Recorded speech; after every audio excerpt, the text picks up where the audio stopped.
अस्सलाम वालेकुम दोस्तों, आज की इस वीडियो में हम सीखेंगे कि कैसे आप कट निप मार्कर के साथ इंग्लिश कैलीग्राफी कर सकते हैं। इस प्रोसेस के मैंने सिक्स स्टेप्स बनाए हैं, जिसमें से पहला स्टेप है मार्कर होल्डिंग, यानी कि आपको क्लियरली पता हो कि मार्कर को कैसे पकड़ा जाता है। दोस्तों, इंग्लिश कैलीग्राफी में मार्कर को पकड़ने की टिप या ट्रिक बहुत ही ज़रूरी है। इसमें आप नीचे दी गई डायग्राम से हेल्प ले सकते हैं। इस मार्कर की टिप को दो हिस्सों में तकसीम किया जा सकता है। कि उसकी टिप या पीक जिसे कहा जाता है, और दूसरी उसकी स्लोप या जिसे साइड भी कहते हैं। यहाँ आप देख सकते हैं दोस्तों, लिखते वक्त मार्कर की जो टिप होती है उसे पेज की तरफ पॉइंट किया जाता है, और जब आप ऊपर की तरफ जाते हैं तो टिप पे लिखते हैं, और जब नीचे आते हैं तो आप साइड पे लिखते हैं। इसमें आपको पकड़ने के लिए कुछ ट्रिक्स यूज़ होती हैं। कि सबसे पहले आप मार्कर को हाथ में लें, एक सिंपल मार्कर को दो फिंगर्स उनसे इसे सपोर्ट दें। फिर जो तीसरी फिंगर होती है उससे इसके नीचे इस तरह रखें, नाखून को रखें इसके नीचे। याद रखें कि ये जो गोश्त वाला हिस्सा है इसे ना रखें।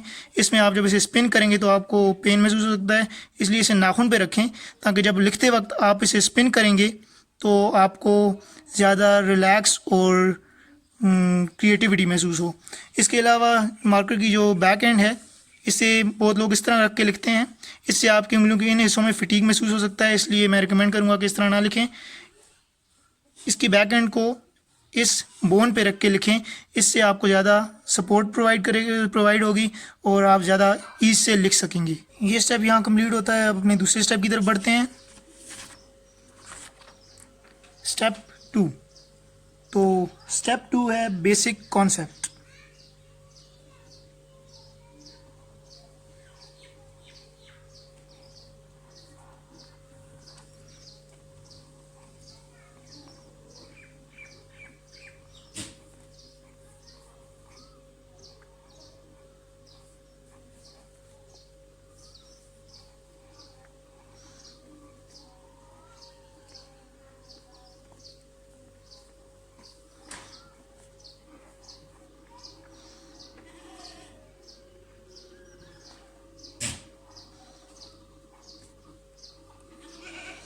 दोस्तों, इसका बेसिक कॉन्सेप्ट क्या है कि इसकी जो स्ट्रोक्स होती हैं, इसमें जब आप ऊपर की तरफ जाते हैं इन अपवर्ड डायरेक्शन, तो आपको मार्कर की जो टिप होती है उसका पतला हिस्सा पेज की तरफ मोड़ना पड़ता है, यानी कि ऊपर जाते वक्त ऐसे। और जब आप नीचे आते हैं तो इसकी जो स्लोप होती है, स्लोप, इसको यूज़ करते हैं ताकि ज़्यादा एरिया एक्सपोज हो और हमें मोटी स्ट्रोक मिल जाए। ये देख सकते हैं आप, ऊपर जाते वक्त पतला, नीचे आते वक्त मोटा, ऊपर जाते वक्त पतला, नीचे आते वक्त मोटा। इसके लिए काफ़ी प्रैक्टिस दरकार होती है। जब आप कोई भी लेटर लिखते हैं तो याद रखें कि ऊपर जाते वक्त, लेट्स सपोज हम लिख रहे हैं जी ए, हम ऊपर जा रहे हैं, हमने पतली स्ट्रोक यूज़ की। लेकिन जब हम नीचे आएंगे तो हम मोटी स्ट्रोक को यूज़ करेंगे, और फिर ऊपर जाते वक्त पतली स्ट्रोक को, नीचे आते वक्त फिर मोटी, और आपका लेटर इंग्लिश कर्सिव कैलीग्राफी में फॉर्म हो जाता है। तो अपने नेक्स्ट स्टेप की तरफ बढ़ते हैं, स्टेप नंबर 3, स्ट्रोक प्रैक्टिस।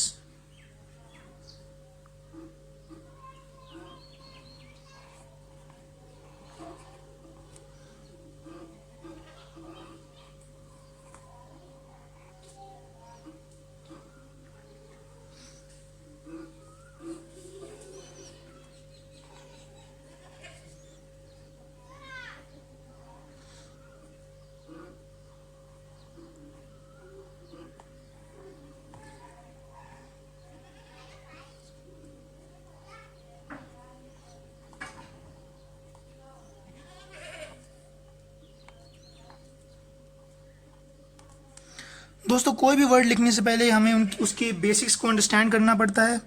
और स्ट्रोक प्रैक्टिस बेसिकली उन वर्ड्स की बेस है कि कोई भी लेटर आप लिखते हैं तो वो कैसे फॉर्म होता है। वो बेसिकली स्ट्रोक प्रैक्टिस करने से आपको समझ में आता है।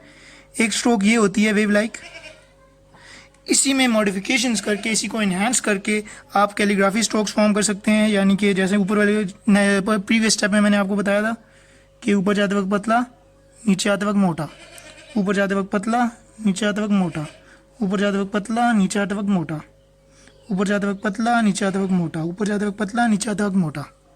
तो ज़रा सी हम डिस्टेंस क्लोज कर देते हैं।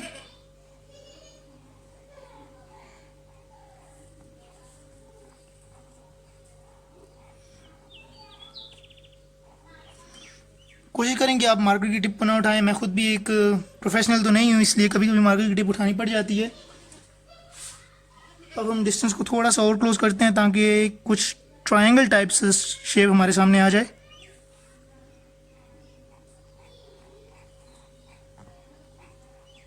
आप देख सकते हैं कि ये जो एरियाज आते हैं, ये वाले और ये वाले, इनमें आप क्लियरली डिफरेंस देख सकते हैं कि जहाँ से हम स्विच करते हैं पतली साइड और मोटी साइड को, तो मार्कर को हम घुमाते हैं और इस तरह घुमाते हैं कि यहाँ हमें कोई शार्प या हार्ड स्ट्रक्चर ना मिले, बल्कि एक राउंड सी स्मूथ सी कर्व मिल जाए। इससे जो लेटर्स होते हैं इनमें ज़्यादा क्रिएटिविटी आती है और वो ज़्यादा खूबसूरत दिखते हैं। दोस्तों चलिए तो फिर अपने बढ़ते हैं अपने चौथे स्टेप की तरफ, जिसका नाम मैं अभी आपको नहीं बताऊंगा, पर लेकिन आइड से कि बड़ा बेसिक और इंटरेस्टिंग सा स्टेप है।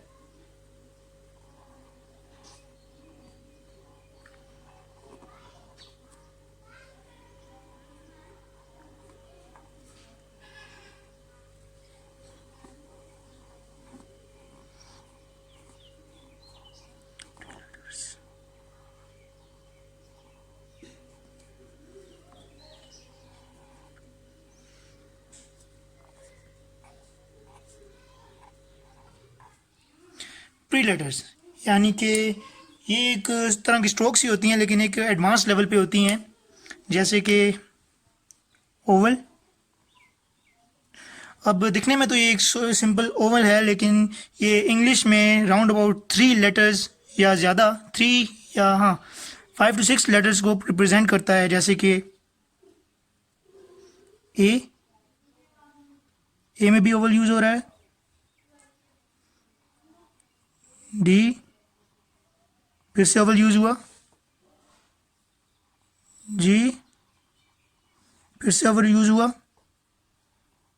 क्यू फिर से ओवल ही यूज़ हुआ। यानी कि सिर्फ सिंपली एक ओवल को मास्टर करने से,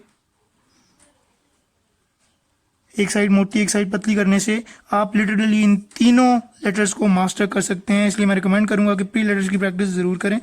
इसके अलावा अपर एंड राउंड बार, ये बार के एल टी एफ और एच, इन 5 लेटर्स में यूज़ होती है। इसलिए आप सिर्फ इसको प्रैक्टिस करने से, इस बार को आप इन 5 लेटर्स को मास्टर कर सकते हैं। इसके अलावा एम एन और यू वगैरह के लिए सिंपल स्ट्रोक्स ही हैं, ये वाली स्ट्रोक्स।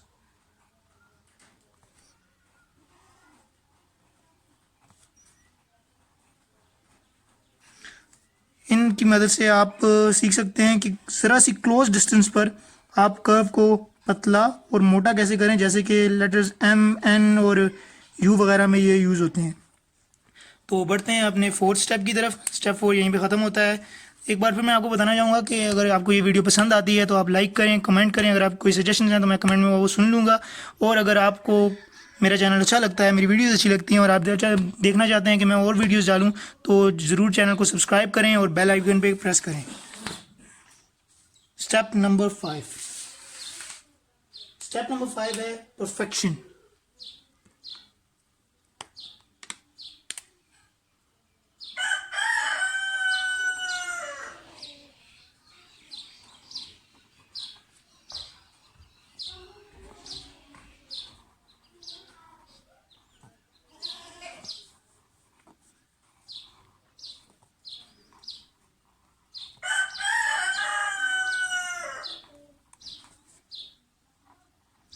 दोस्तों इंग्लिश कैलीग्राफी सीखना इतना मुश्किल काम नहीं है, लेकिन उसे परफेक्ट करने पे अ डैम गुड टाइम लगता है।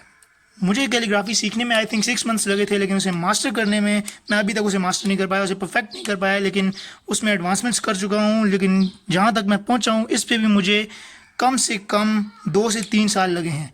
इसलिए परफेक्शन बहुत ही ज़रूरी है और इस पर आप मेहनत ज़रूर करें, लेकिन इसको हासिल करने के लिए सिर्फ और सिर्फ प्रैक्टिस की जा सकती है। परफेक्शन की कुछ सिंपल एग्जांपल्स देता हूँ।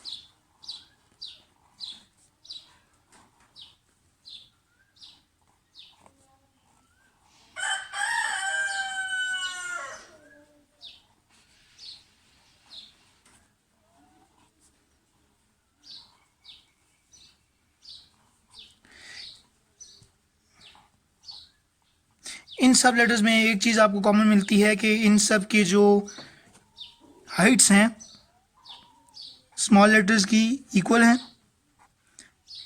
इनके आउटर एरियाज़, इनकी लोअर एरियाज़, सबका डिस्टेंस इक्वल है।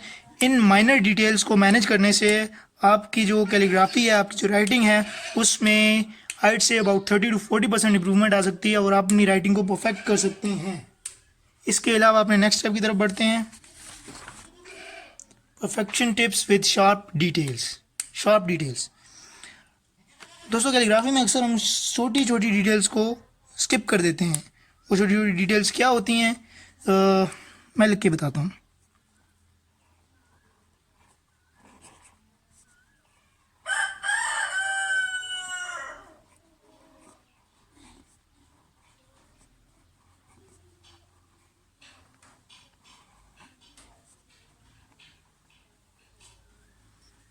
उन शार्प डिटेल्स में आ जाती है स्पेसिंग, शॉर्ट फॉर्म्स और मार्कर्स। स्पेसिंग क्या है? स्पेसिंग ये है कि आप दो लेटर्स के दरमियान कितना डिस्टेंस दे रहे हैं, उनका स्पेस कितना है उन दोनों के दरमियान। स्पेस जितना भी हो, हाइट से अबाउट ये जो फिंगर है इतना स्पेस दें आप दो वर्ड्स के दरमियान। यहाँ ऊपर तो मैंने इतना नहीं दिया हुआ क्योंकि ये हेडिंग्स हैं, लेकिन वैसे अगर आप लिख रहे हैं, अगर कोई ऐसे वगैरह लिख रहे हैं मार्कर से, तो आप एटलीस्ट 1 फिंगर डिस्टेंस ज़रूर दें। और डिस्टेंस तमाम वर्ड्स के दरमियान इक्वल होना चाहिए। आप अनइवन डिस्टेंस देंगे तो आपकी राइटिंग बिल्कुल भी खूबसूरत नहीं लगेगी। दूसरी डिटेल आ जाती है शॉर्ट फॉर्म्स। शॉर्ट फॉर्म्स जितनी भी कम इस्तेमाल करें उतना ही अच्छा होगा, क्योंकि शॉर्ट फॉर्म्स में कॉमास वगैरह इस्तेमाल करने पड़ते हैं जो राइटिंग के जो बैलेंस है उसको अनइवन कर देते हैं और आपकी राइटिंग बुरी लगती है। उसके बाद मार्कर्स दोस्तों बहुत ही अहम चीज़ है इंग्लिश कैलीग्राफी में। ये जंग में हथियार की मानद होते हैं। इसमें मैं रिकमेंड करूँगा कि आप वो मार्कर यूज़ करेंगे जिसकी टिप ज़्यादा लंबी हो, हाइट से ज़्यादा फ्लेक्सिबल हो और जिसका इंटरफेस ज़्यादा स्मूथ हो। यानी कि आपके जो फिंगर का ये हिस्सा है मिडिल फिंगर का, वो ज़्यादा डैमेज ना हो, वो आपको पेन और फटीग महसूस ना हो। मैं रिकमेंड करूँगा कि आप कातिब या मास्टर के मार्कर्स यूज़ करें, 605 और 604। वैसे आप कोई भी मार्कर यूज़ कर सकते हैं, लेकिन बेसिकली अगर आप एक बेसिक हैं, लर्नर हैं, तो आप ये सिंपल मार्कर यूज़ करें मर्करी का। ये आपको बड़ा ही स्मूथ इंटरफेस देगा और आप बड़े ही आराम और सुकून से लिख सकेंगे।